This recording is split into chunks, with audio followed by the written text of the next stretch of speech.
Kita masih dalam pembahasan yang lalu ya. Kita ulang lagi sedikit.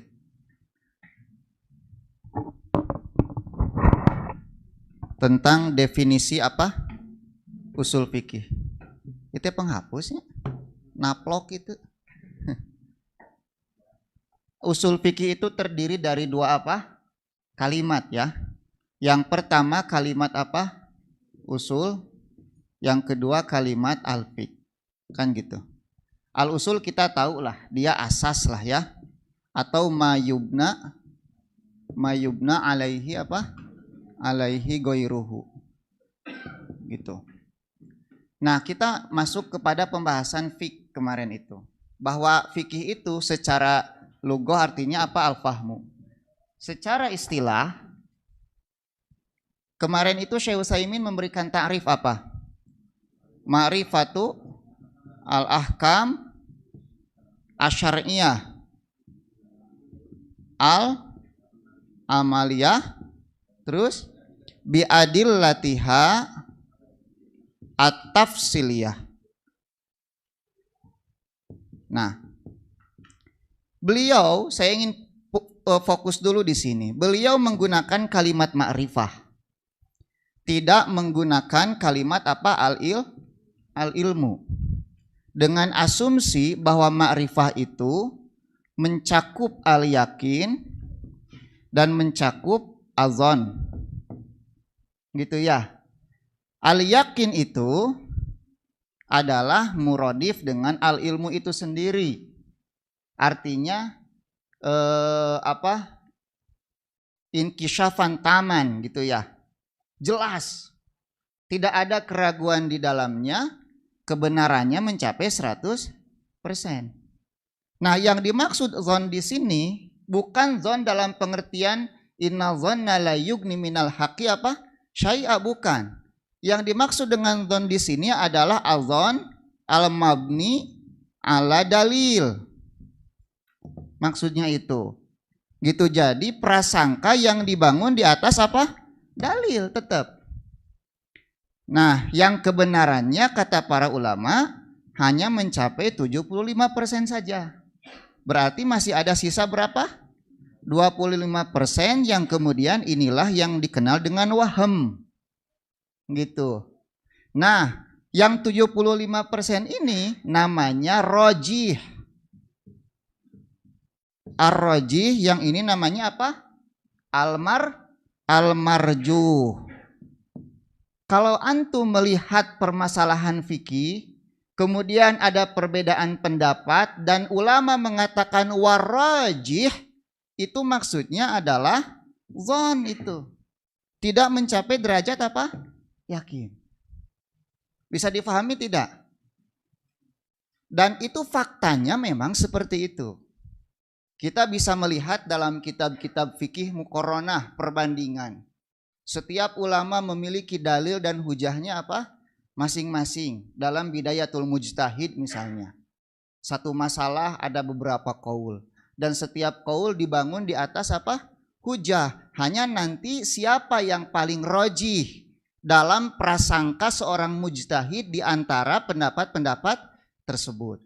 Gitu ya. Nah, inilah kemudian yang menyebabkan kenapa beliau punya prinsip dalam urusan-urusan fikhiyah jangan begitu mudah mentabdi menghukumi bid'ah kepada fikih yang berbeda itu. Karena bisa jadi yang benar itu ternyata dia bukan kita. Sampai ada ada ucapan yang dinisbahkan kepada Imam Syafi'i, madhabi apa? Madhabi kata beliau sahih yahtamilu al-khata. Itu. Kemudian wa madhabu ghairi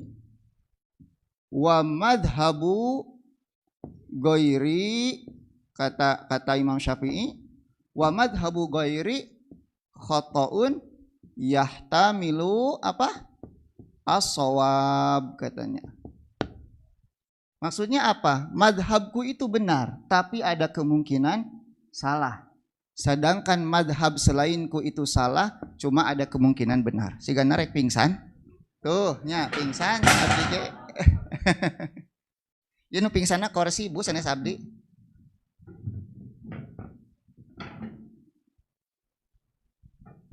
Nah, kalau kita melihat takrif Al-Imam Juwaini dalam usul fikih akan lebih nampak jelas lagi.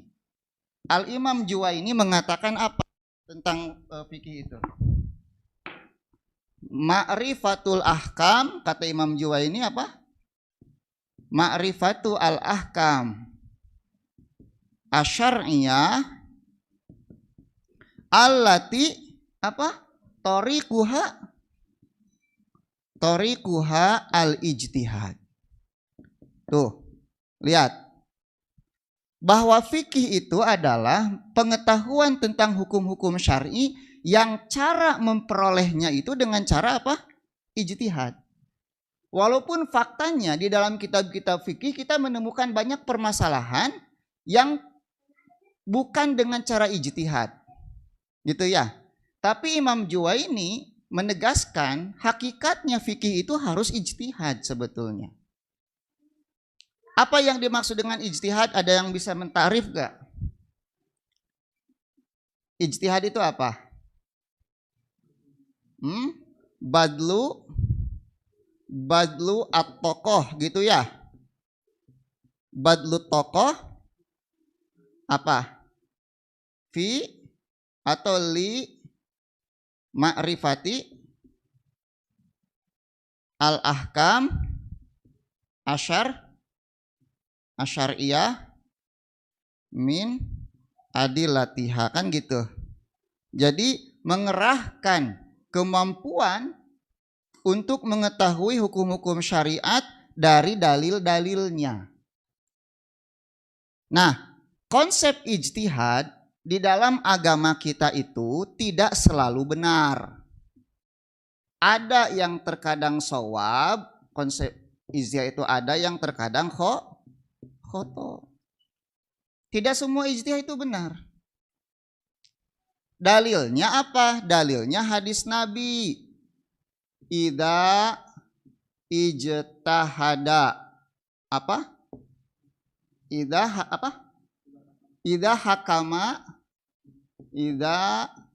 hakama al-hakimu fajtahada gitu ya. Kalau nggak salah. Fajtahada fa'asoba falahu ajrun wa idza falahu ajron gitu ya. Wa idza hakama fajtahada fa'akhto'a falahu apa? Falahu ajrun. Tuh, jadi ijtihad itu terkadang benar, terkadang salah. Tapi salahnya pun mendapatkan pahala. Dalil ini sekaligus membantah kaidah kullu mujtahidin musib. Nih, setiap mujtahid benar. Ini terbantahkan oleh dalil ini. Bisa dipahami tidak? Sok cing. Keun bae ngahulang oge. Bongan bet daratang ka dieu. Sok. Kartos teu? Nya, jadi konsep ijtihad di dalam agama kita itu terkadang benar, terkadang salah. Cuma salahnya saja tidak berdosa. Gitu. Salahnya saja tidak apa? Tidak berdosa. Iya nak kirang geser pangintennya. Karena tembok tah gitu. Nah, saya.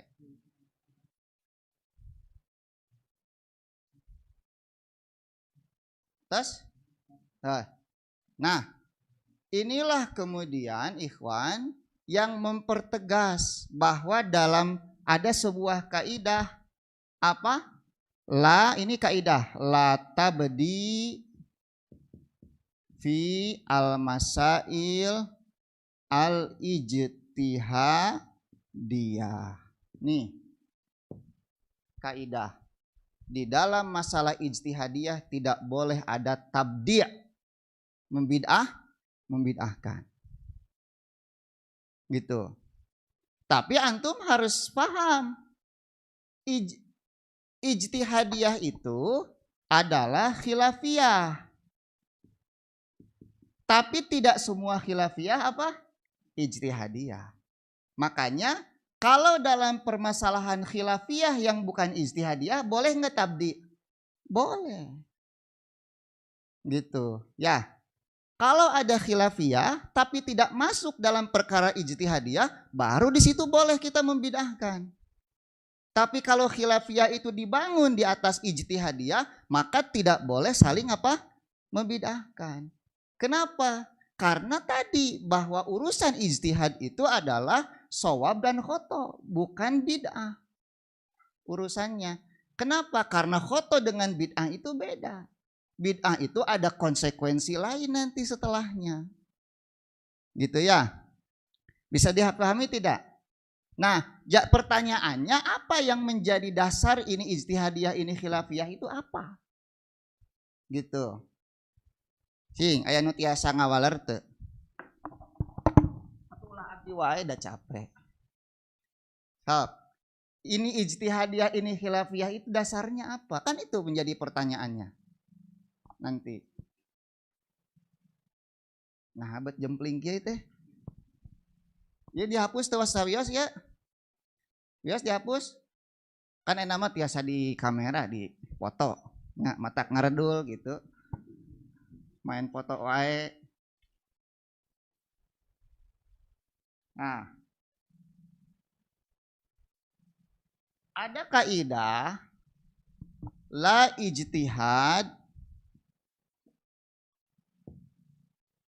fima waroda fihi ad-dalil qot'iyan gitu ya, am ijma'an. Tidak boleh ada ijtihad kalau sudah ada dalil dan dalilnya bersifat nas yang qot'i atau bersifat ijma'. Tekeng nggak ijtihad. Gak boleh. Kalau ada satu dalil dan dia qot'i gitu ya, dan dia qot'i atau ada ijma dalam permasalahan itu, maka tidak boleh ada ijtihad. Wajib mengambil dalil dan ijma. Dalilnya apa? Hadis Nabi ketika mengutus Mu'adz bin Jabal. Kemana? Ke Yaman. Ketika itu Mu'adz di atas kendaraan, Nabi berjalan. Nabi mengatakan, wahai Mu'adz, kalau engkau nanti pulang lagi ke sini, mungkin engkau hanya akan melewati masjidku dan kuburanku, kata Nabi. Kemudian Mu'adz apa? Menangis ketika itu. Aduh. Gitu ya. Nah, kemudian Nabi bertanya bahwa kalau engkau menemukan satu permasalahan, apa yang akan engkau lakukan? Maka Mu'adz mengatakan, aku akan mengambil dari kitab Allah.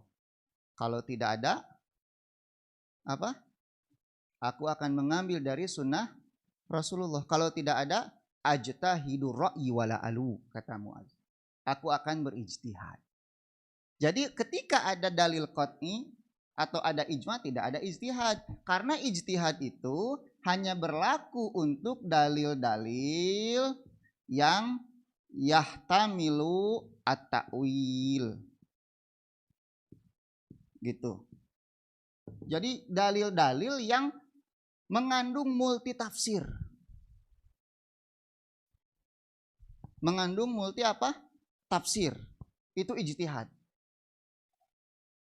Atau dalam kondisi-kondisi seorang mujtahid tidak menemukan apa? dalil sama sekali, tapi ada sebuah permasalahan di sana. Gitu. Makanya nanti hukum di dalam usul fikih itu ada dua, ada yang muttafaq alaih, disepakati, ada yang mukhtalaf fi, ada yang diperdebatkan di antara ulama mazhab. Gitu. Nah, jadi itu ya, ini kaidah bahwa ijtihad hanya berlaku ketika dalil itu yahtamilu takwil, memiliki multi tafsir atau tidak ada dalil sama sekali, dan seorang mujtahid harus menjawab permasalahan tersebut. Contoh ayeuna kasus Covid kan gitu ya. Kasus Covid gitu yang sebelumnya tidak pernah terjadi, atau kasus-kasus yang berkaitan dengan bayi tabung misalnya, hukumnya apa yang belum pernah terjadi. Tapi walaupun begitu mereka akan tetap mencari dalil. Kira-kira dalil yang paling mendekati ke sana apa gitu. Itu mujtahid itu seperti itu. Nah, artinya ijtihad itu gitu ya. Ijtihad itu dia tetap bersandar kepada dalil. Gitu, bersandar kepada dalil. Sehingga nanti yang menjadi pembeda antara ijtihadiyah dengan khilafiyah itu apa? Quwwatu al-ma'khadh. Kekuatan di dalam pondasi pengambilan dalil tersebut. Ya. Khilafiyah itu tidak mesti ijtihadiyah, tapi ijtihadiyah pasti khilafiyah. Apa yang menjadi pembeda? Quwwatul ma'khadhnya. Karena ada permasalahan-permasalahan yang sebetulnya tidak boleh. Makanya nanti para ulama, bid'ah itu bisa muncul. Kenapa? Faktornya pertama, ada dalil qat'i tapi dia menyelisihi. Ada ijma tapi dia menyelisihi. Itu bisa muncul menjadi bid'ah. Atau dia hanya bersandar kepada ar-ra'yu. Apa ra'yu itu? Akal dan al-hawa, perasaan saja. Inilah yang kemudian diungkapkan oleh Imam Syafi'i, manistahsana faqad syara'a. Man istahsana faqad syara'a. Barang siapa yang menganggap baik dengan akalnya atau dengan perasaannya, maka dia telah membuat syariat baru. Gitu. Kira-kira contoh yang khilafiyah gitu ya, yang khilafiyah tapi kita bisa menghukumi bid'ah dalam urusan itu apa contohnya? Kira ada enggak? Kalau maulid Nabi itu khilaf memang, tapi itu khilaf yang tidak dibangun di atas dalil itu. Jadi tidak semua khilaf itu muktabar, gitu ya. Contoh misalnya dalam urusan fikih, mengusap sepatu, baik dalam keadaan safar atau dalam keadaan hadar. Ya, orang Syiah, orang Khawarij tidak meyakini permasalahan ini. Maka dalam hal ini khilafnya Khawarij itu kita anggap bid'ah. Karena ini berkaitan dengan akidah. Karena dalilnya mutawatir. Dalilnya mutawatir. Orang Syiah pun sama enggak menerima. Karena mereka membaca Al-Qur'an wa arjulakum, itu bukan wa arjulakum. Mereka membacanya wa arjulikum, atofnya kepada mengusap Nah, jadi bagi mereka mengusap itu bukan sepatu tetapi kaki langsung. Wa arjulikum ilal ka'bain. Kalau kita kan wa arjulakum, atof kepada wajah dan tangan, kan gitu. Tetapi orang Syiah membacanya wa arjulikum. Gitu. Nah, dalam hal seperti ini bisa menjadi bisa tabdi di dalam hal ini. Karena mereka menyelisihi dalil yang qat'i di dalam hal ini. Nikah mut'ah misalnya. Itu masuk dalam pembahasan fikih. Orang Syiah mengatakan halal, kita mengatakan haram. Nah, walaupun ada khilafiyah di sana, kita bisa mentabdi orang-orang Syiah itu. Dalilnya qat'i di dalam permasalahan ini. Gitu ya. Jadi jangan sampai kalau sudah, makanya nanti antum akan mendapati permasalahan fikih yang plus dia pun masuk permasalahan manhaj. Di antaranya mengusap sepatu, kemudian permasalahan nikah apa? Mut'ah gitu. Ada lagi nggak kira-kira? Ini permasalahan fikih tapi plus dia masuk ke dalam permasalahan manhaj juga.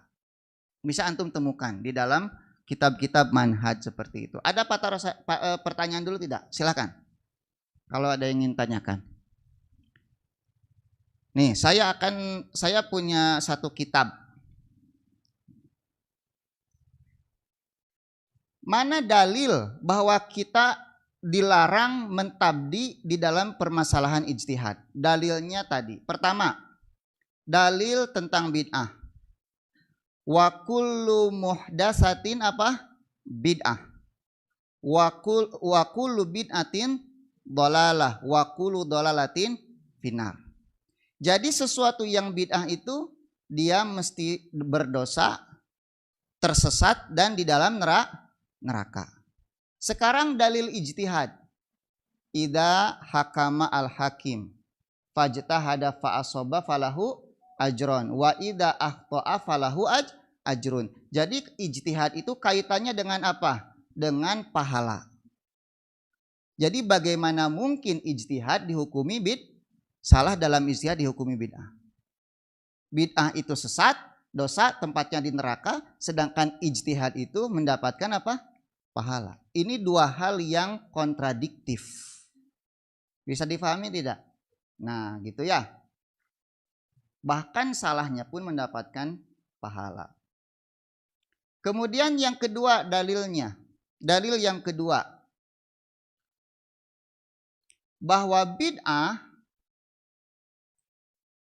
laisa laha, tidak memiliki hadzun mu'tabarun minad dalil syar'i.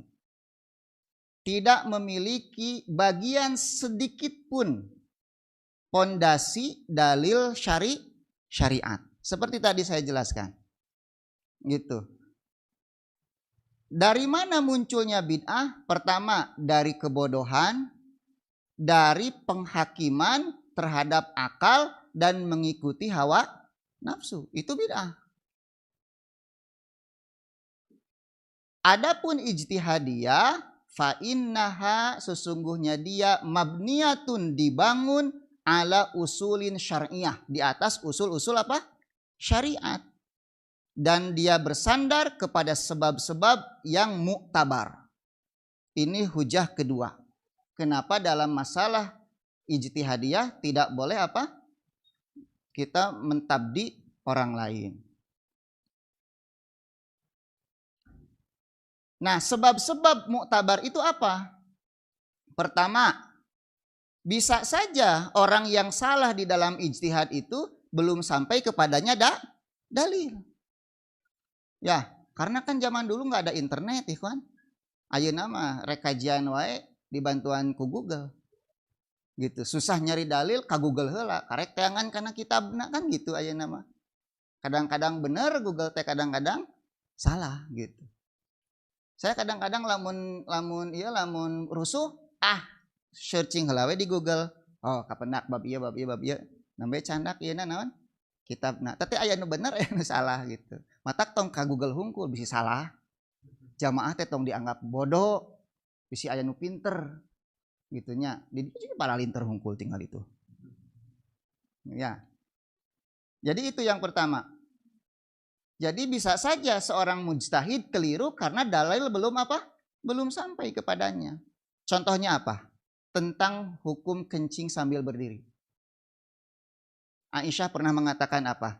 Man qala inna Rasulullah sallallahu alaihi wasallam yabulu qaiman faqad kadzab, kata Aisyah. Barang siapa yang mengatakan bahwa Nabi pernah kencing sambil berdiri, dusta dia. Tapi ada sahabat yang lain yang menyaksikan Nabi dalam safar, beliau kencing sambil apa? Berdiri. Artinya dalil ini tidak sampai kepada Aisyah. Dalam hal ini antum berpegang dengan yang mana? Sahabat yang mana? Yang ikut safar dengan Nabi. Gitu. Tapi Nabi kebanyakan kalau kencing kehampangan sambil apa? Jongkok. Gitu, sambil jongkok. Nah, jadi Aisyah belum menerima dalil ketika itu. Nah, kemudian sebab kenapa seorang mujtahid menyelisihi yang benar, kadang-kadang ada hadis yang sampai kepadanya, tapi dia nggak percaya dengan rawinya.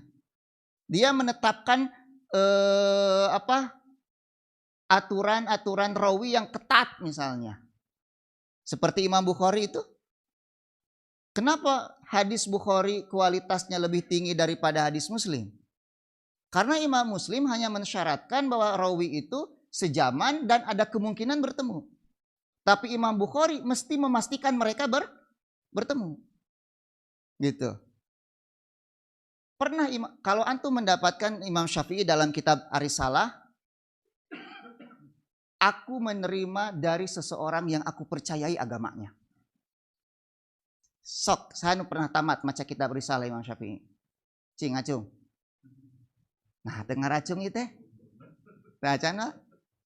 Itu Imam Syafi'i sering menyebutkan orang yang asiku bihi, aku percaya dengan dirinya. Kenapa beliau tidak menyebutkan nama itu? Saya lupa siapa maksud orang ini. Karena ada orang lain yang memandang orang ini lemah. Tapi kata Imam Syafi'i orang ini kuat. Nah, untuk menghindari tuduhan-tuduhan itu Imam Syafi'i tidak menyebutkan apa? Namanya. Gitu. Soklah. Kayak iraha-iraha orang mengkaji kitab apa? Risalah. Imam Al-Muzani mah nepikeun ka 500 kali tamatna oge. Kitab Risalah teh. Mangkani kadalna oge sakumaha eta teh, Pak? 500 kali aku membaca Risalah sampai 500 kali dan setiap kali aku membacanya aku menemukan faidah-faidah yang baru. Gitu. Ya. Matak pantes disebut ulama deh. Nah, urang mah tuwailib we lah. Nya. Tuwailib al-ilmi gitu. Jadi kalau arti dia tuh tong merasa jadi ulama. Ulama mesti ajar usul fikih cenah. Padahal karek takrifna hungkul. Nah. Karek definisina hungkul.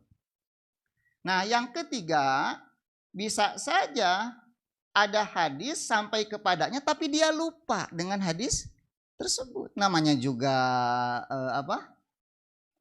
manusia ada lupanya. Bahkan ada ulama-ulama hadis yang hanya meriwayatkan dari kitabnya. Ketika kitabnya itu terbakar, maka para ulama kemudian tidak percaya lagi kepada beliau. Seperti siapa contohnya? Yang kitab hadisnya terbakar, sehingga kalau beliau meriwayatkan setelah terjadi peristiwa kebakaran itu, para ulama nggak percaya. Ibnu Lahiyah namanya. Gitu, Ibnu Lahiyah seperti itu. Kemudian sebab yang keempat, kenapa mujtahid bisa keliru itu? An yakuna balaghahu, ada hadis yang sampai kepadanya, wa fahimu minhu khilafal murad, tetapi dia salah di dalam memahaminya. Salah dalam interpretasi. Gitu. Dan yang kelima, ada hadis yang sampai kepadanya, tapi ternyata hadis sahih itu mansuh. Sudah dihapus walam ya'lam an-nasih, dan beliau tidak mengetahui hadis yang menghapusnya hadis yang mana. Makanya antum harus tahu ucapan Imam Syafi'i idza shahal hadis fahuwa madhhabi itu masih mujmal itu. Ya, tidak bisa dipahami begitu saja. Kalau hadis itu sahih maka itu mazhabku. Betul, tapi hadis sahih itu banyak ihtimalnya. Bisa saja hadis ini sahih tapi kemudian sudah mansuh dengan hadis yang lain. Gitu.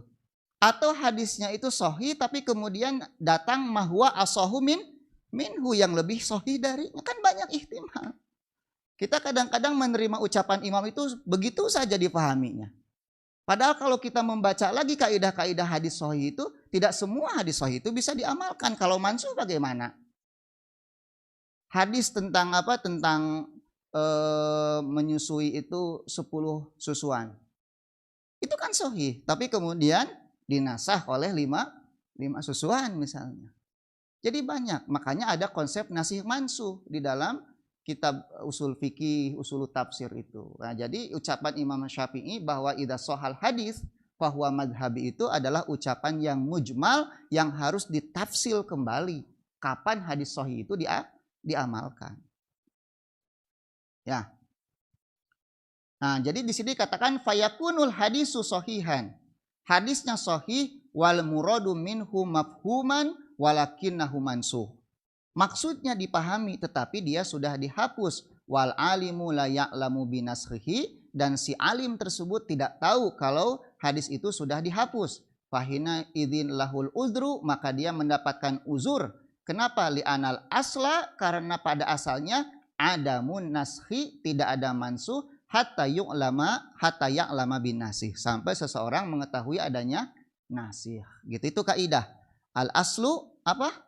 Adamu naskhi hatta ya'lama bi an nasih. Itu kaidah. Gitu. Dan untuk memahami nasih mansuh itu harus mengetahui apa? Harus mengetahui tarikh, sejarah, mana dalil yang datang dahulu dan mana dalil yang datang belakangan. Maka yang belakangan ini yang menghapus yang terdahulu, bukan sebaliknya. Dan itu tidak gampang. Ya, paham, ikhwan? Nah, tahu sabaraha adan teh? Sigana sarayong salat ya teh. Sarayong salat. Sekedap deui nya. Sabaraha menit? 10 menit. Thaib. Kemudian yang ketujuh, bisa saja ikhwan seseorang itu salah dalam berijtihad. Kenapa? Karena dia mengambil hadis yang dhaif ternyata. Tuh lihat, mengambil hadis dhaif saja kalau didasari karena ijtihad itu tidak bisa ditabdi, gak bisa. Gitu. Kecuali kalau para ulama sepakat ada ijma tentang hadis ini bahwa ini hadisnya lemah, tapi ada orang kekeh wae gitu ngambil hadis eta, baru ketika itu dia bisa dihukumi bid'ah. Tapi kalau dalam koridor ijtihad dia ingin mengambil istinbat hukum, tapi ternyata dalil yang dipakainya lemah, maka contohlah kalau benar gitu ya tentang kunut subuh misalnya, Imam Syafi'i kan mengambil dalilnya bahwa kana Rasulullah Shallallahu Alaihi Wasallam yaknutu fi subhi hatta faraqad dunya, bahwa Nabi itu gitu ya, bahwa Nabi itu kunut subuh sampai beliau meninggal dunia. Dan katakanlah ijtihad Imam Syafi'i itu keliru karena hadisnya apa? Lemah. Maka dalam posisi seperti ini tidak bisa dikatakan apa? Bid'ah. Gitu. Ya. Nah, itu penyebab kenapa mujtahid bisa keliru di dalam ijtihad. Dalil yang ketiga, bahwa masalah-masalah bid'ah itu akan selalu menyebabkan tafaruk, perpecahan di kalangan kaum muslimin. Itu pasti. Makanya kebalikan ahlu sunnah wal jamaah itu apa? Ahlul bid'ah wal furqah. Gitu ya. Kenapa? Karena yang memecah belah umat ini bid'ah.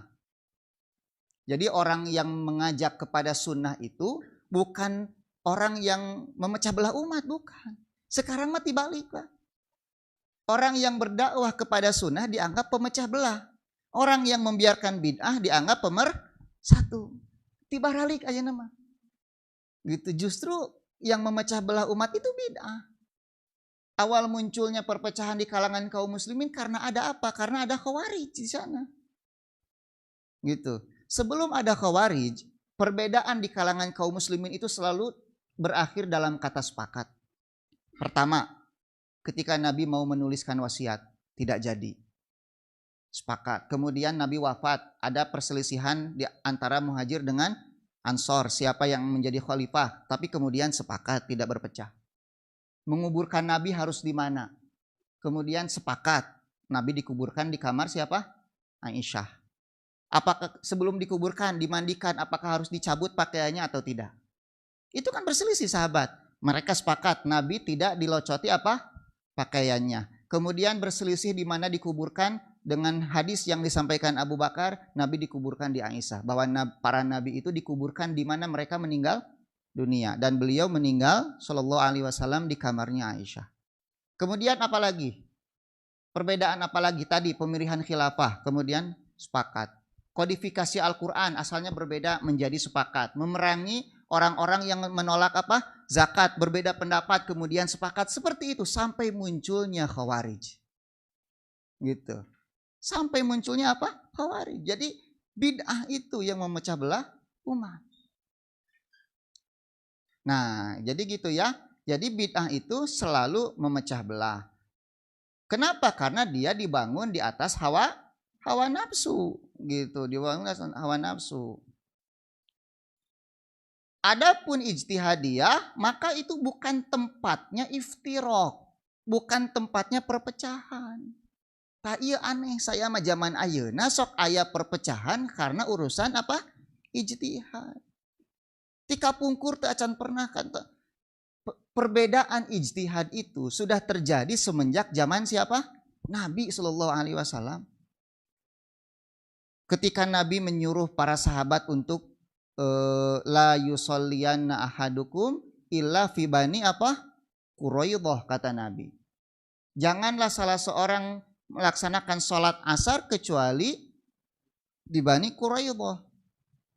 Di antara sahabat ada yang memahami zahir hadis Nabi. Tapi di antara sahabat ada yang memahami takwilnya, apa mafhumnya. Gitu ya. Jadi usul fikih itu sudah ada semenjak zaman siapa? Nabi. Yang memahami lahiriah atau teks hadis Nabi itu, mereka sholat di Bani Quraidah walaupun waktu asar sudah terlewat. Tetapi orang yang kelompok yang lain, mereka memahami mafhum dari ucapan Nabi bahwa kita itu harus cepat-cepat sampai ke Bani apa?